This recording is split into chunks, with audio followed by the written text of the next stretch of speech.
Et ces anti-français, ces panafricanistes, ont été repérés par les Russes comme ayant des plateformes déjà avec une certaine visibilité et sont devenus des proxys. Votre qualité d'ambassadrice pour la diplomatie publique en Afrique. Des auditions que nous avons eues jusqu'à maintenant, il est apparu assez clairement que la France avait subi des influences étrangères sur sa présence en Afrique et on pense tout particulièrement, bien évidemment, à la Russie.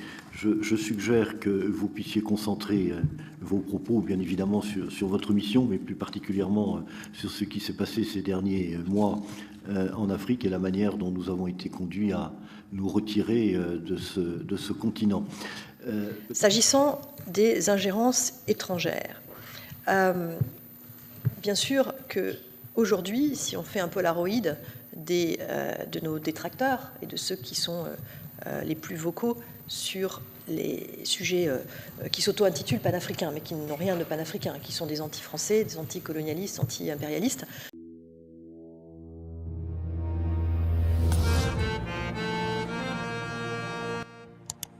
Le 30 avril 2024, Madame Anne-Sophie Avé, ambassadrice pour la diplomatie publique en Afrique, a été auditionnée par la commission d'enquête Influence étrangère sur Afrique, les enjeux de lutte d'influence informationnelle. Elle a souligné l'importance du nouveau narratif adopté par la France en Afrique, visant à clarifier et à rendre transparente la relation entre la France et les pays africains. Son rôle principal consiste à formaliser ce narratif et à s'assurer qu'il est diffusé par les ambassades à travers divers médias sociaux et traditionnels, adaptés à chaque contexte national. Elle a mis l'accent sur la lutte contre les contre-narratifs et les fake news persistantes qui déforment la réalité des relations franco-africaines. Un exemple notable était le faux charnier de Gossy, qu'elle a mentionné comme une manipulation délibérée pour nuire à l'image de la France. Madame Avé a ensuite abordé plusieurs aspects stratégiques de la diplomatie publique française en Afrique. Elle a souligné la complexité de contrer la désinformation sans recourir aux mêmes tactiques utilisées par ceux qui la propagent. Elle a insisté sur l'importance de maintenir un narratif positif et transparent, tout en reconnaissant la nécessité d'utiliser plus efficacement les médias locaux et les langues locales pour communiquer avec les populations africaines. Elle a critiqué la perception selon laquelle des médias français financés par la France, comme France Média Monde, pourraient parfois véhiculer des opinions anti-françaises, ce qui complique la crédibilité de la diplomatie française dans la région. Elle a souligné que bien que ces médias jouissent d'une liberté éditoriale, cela peut être perçu comme une validation tacite des critiques à l'égard de la France. Madame Avé a spécifiquement mentionné Alain Foka et les panafricains, exprimant des préoccupations quant à la façon dont certains médias et commentateurs panafricains perçoivent et commentent les actions de la France en Afrique. Elle a souligné que ces critiques, bien que souvent basées sur des faits, peuvent parfois être exacerbées et mal interprétées, contribuant ainsi à une image négative de la France dans certaines parties de l'Afrique. Lors des questions sur l'audiovisuel extérieur français, Madame Avé a défendu la diversité d'opinions présentes dans les médias français, en contrastant avec des chaînes étrangères comme Al Jazeera et Russia Today, qui suivent des lignes éditoriales plus cohérentes et clairement définies. Cependant, elle a admis que cette diversité peut parfois être mal interprétée à l'étranger comme une approbation des critiques contre la France. En conclusion, Madame Avé a appelé à une approche stratégique plus fine pour contrer la désinformation et renforcer la communication positive de la France en Afrique. Elle a souligné l'importance de respecter les nuances culturelles et linguistiques pour favoriser une compréhension mutuelle et durable entre la France et les pays africains. Écoutons quelques extraits de son audition. Nous verrons ensuite la réponse que Alain Foka vient de publier dans sa dernière chronique. Évidemment, poser un narratif positif était indispensable, faire comprendre ce que nous faisions là était indispensable, parce que, je le disais, la nature a horreur du vide, et dans le vide s'est insinué des contre-narratifs. Alors, certains qui sont de grandes anciennes, qui existent depuis très longtemps, le CFA, monnaie coloniale, qui servirait pour la France à tirer les ficelles, la France qui pillerait les ressources, voilà, enfin bref, les grandes fake news qui prospèrent et qui perdurent. On peut les débunker régulièrement, elles reviennent régulièrement. Mais tout un tas de nouveaux contre-narratifs, de nouvelles histoires, de nouveaux fantasmes. l'exemple que le ministère des Armées, si vous l'auditionnez, pourra vous donner avec plus de détails, ça a été le faux charnier de Gaussy. C'est-à-dire que, puisque mentir ne suffit plus, on fabrique des preuves. Alors, grâce à l'intelligence artificielle, on peut fabriquer des fausses vidéos, on peut fabriquer des fausses photos, mais là, on avait la fabrication physique d'une fausse preuve, d'un faux charnier, que par chance, on a pu débunker grâce à un drone qui a pu filmer le making-of de cette fausse preuve. Je ne sais pas comment on peut dire le making-of, c'est un peu comme voilà, les coulisses de la fabrication de ce film qu'ils envisageaient de diffuser pour dire, regardez, les Français ont laissé derrière eux un charnier, et par chance, on a pu montrer comment ce charnier avait été fabriqué de toutes pièces pour essayer de nous être reproché. Mais pour une opération comme celle-là qu'on a pu débunker et qu'on a pu démontrer combien elle était fausse, combien de fausses vidéos, de fausses informations sont diffusées que nous n'avons pas forcément le temps matériel de débunker. Parce que dire une bêtise, mentir est extrêmement facile, puisqu'on n'a pas besoin de démontrer que c'est vrai. Il suffit de mentir. Mais pour débunker et pour démonter un mensonge, eh bien, il faut pouvoir donner des chiffres, il faut pouvoir donner des éléments tangibles, et ça prend beaucoup plus de temps. Sur les réseaux sociaux, comme nouvelle fausse news. Donc, par exemple, très récemment, c'était depuis que l'élection au Sénégal a porté au pouvoir Diomaye Faye, eh bien, les entreprises françaises vont désormais payer leurs impôts au Sénégal. Ça a toujours été le cas. Mais voilà, c'était une fausse news.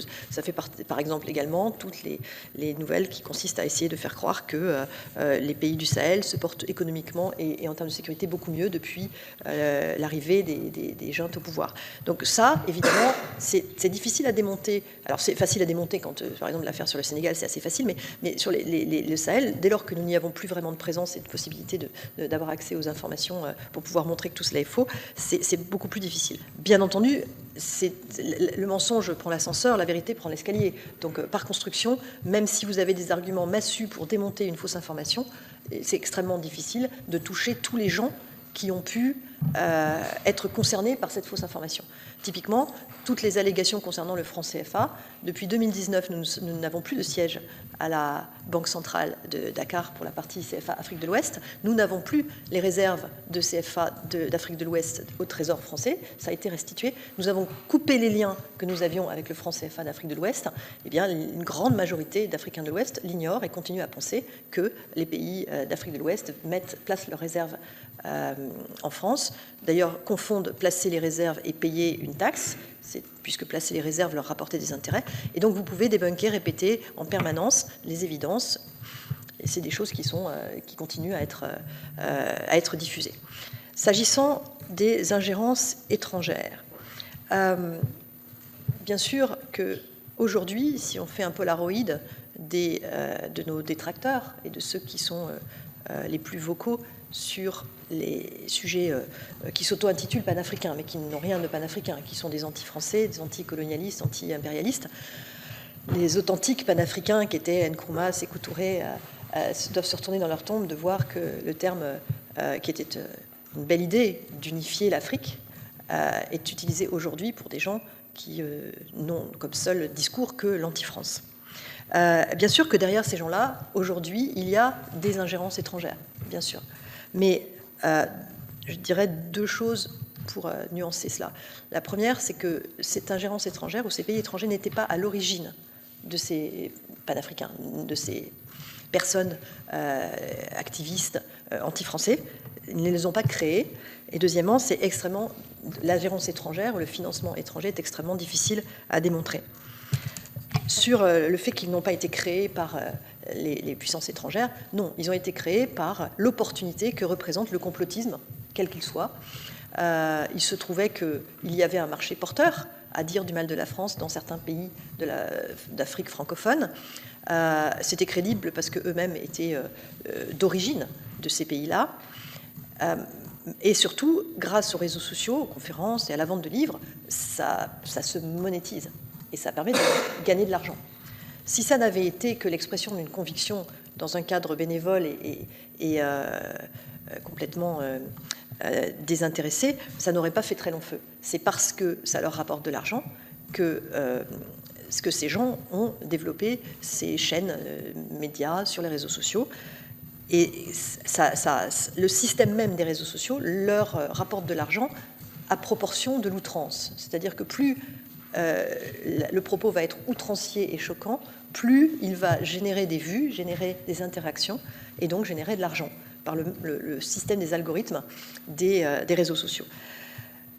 De la même façon qu'un influenceur, qui serait un joueur de football ou une actrice ou un chanteur, va être repéré par une marque de cosmétiques, de chaussures de sport ou de vêtements, pour en devenir l'ambassadeur de marque, eh bien, ces anti-français, ces panafricanistes ont été repérés par les Russes comme ayant des plateformes déjà avec une certaine visibilité et sont devenus des proxys et ont été approchés a posteriori.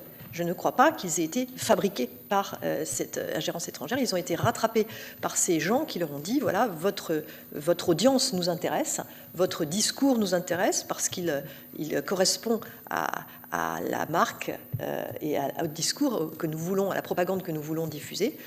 Vous êtes déjà dans la place, vous avez 300 000, 400 000, 500 000 abonnés. On pourrait presque dire des disciples, hein, puisqu'on est dans quelque chose qui tient du gourou de secte, dans la façon dont c'est, si on regarde les connexions et les communautés qui sont fédérées autour de ces gens-là.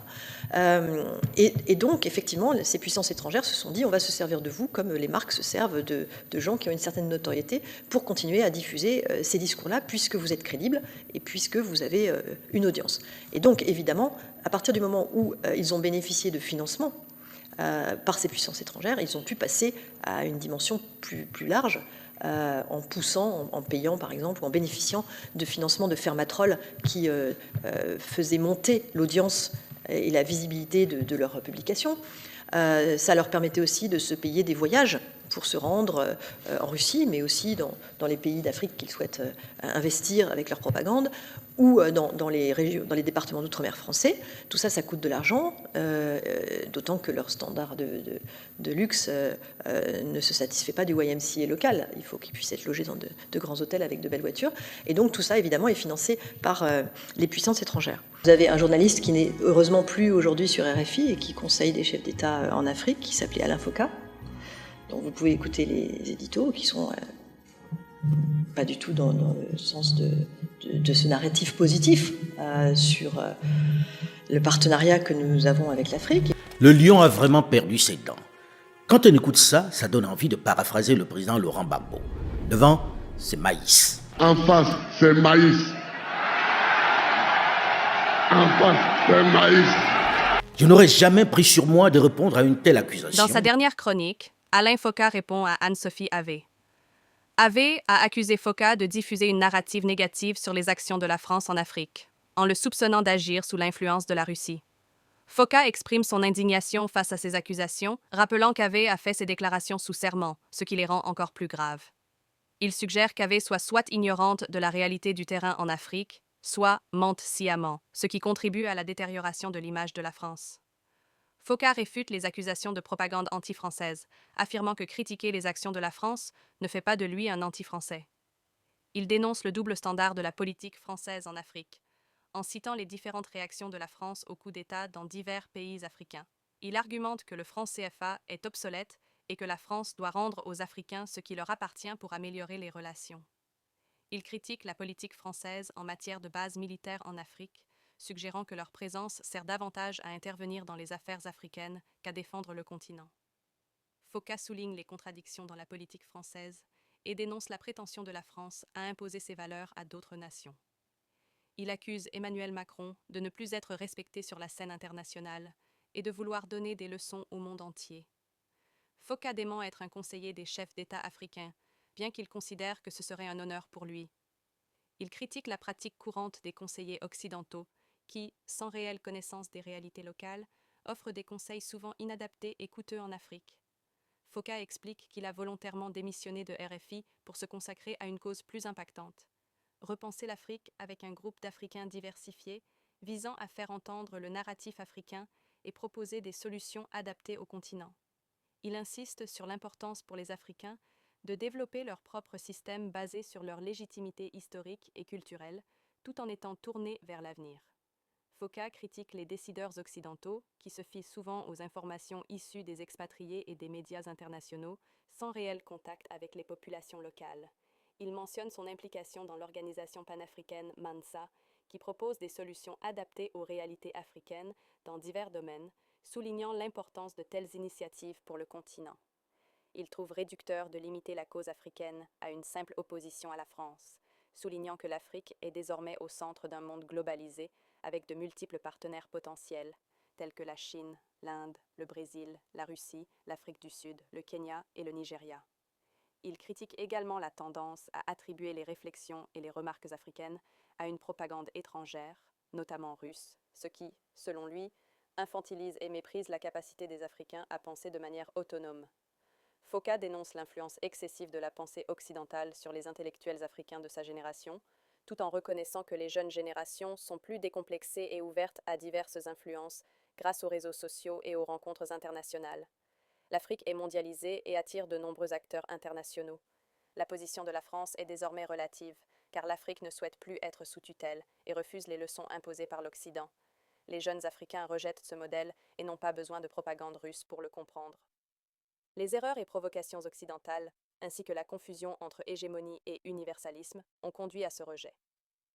Le système France-Afrique, avec le franc CFA, les bases militaires et les interventions sécuritaires, est dépassé et incompris. Les récentes explosions de mécontentement, notamment au Mali, résultent de ces maladresses accumulées. Les dirigeants français n'ont pas su adapter leur politique africaine, manquant de supprimer le franc CFA et de réduire la présence militaire.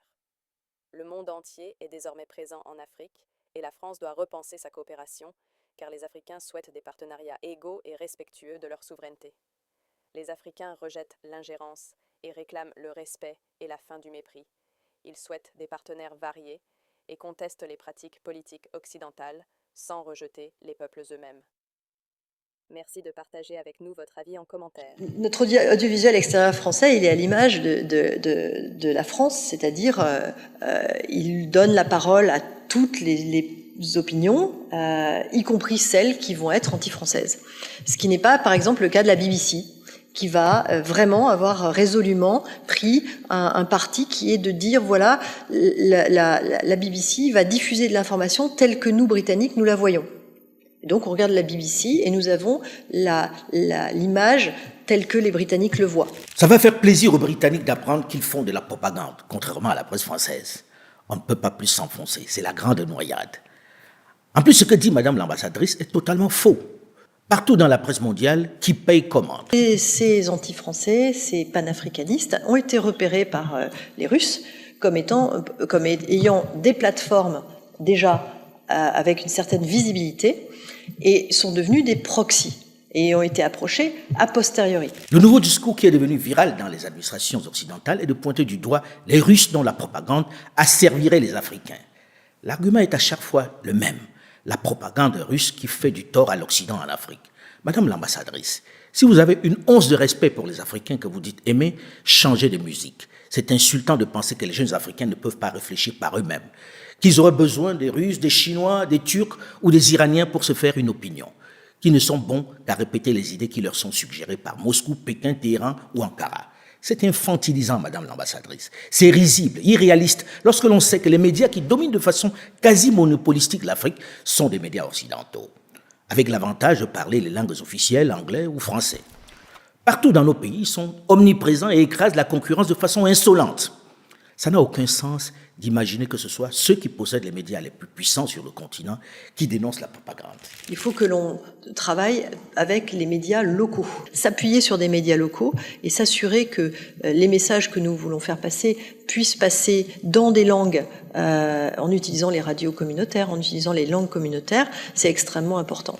Et comble du ridicule, la même dame qui dénonce la propagande évoque celle qu'elle a élaborée en Afrique et dont elle est si fière, celle qui va rehausser l'image de la France auprès des Africains. Je crois que la première des ripostes, c'est le narratif positif. À partir du moment où vous avez donné ce narratif qui est positif, que vous faites douter, vous allez créer une dissonance cognitive où les gens vont se dire « je veux bien qu'on me dise que la France, c'est des méchants ».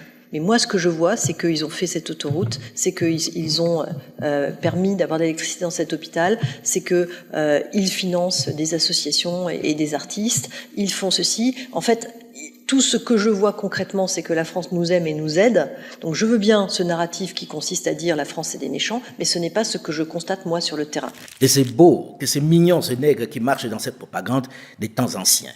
Je pense, ma pauvre Lucette, que vous vous trompez d'époque. Ne constatez-vous pas que c'est tellement infantilisant que ça devient insultant? Vous continuez ainsi inconsciemment de réduire l'Africain à celui qui attend qu'on lui offre gracieusement des routes, des hôpitaux, des écoles, qui attend de l'aide de la France, qui pense que la France est généreuse et veille sur lui. Un discours aux antipodes de la réalité et de ce que pense la jeunesse africaine.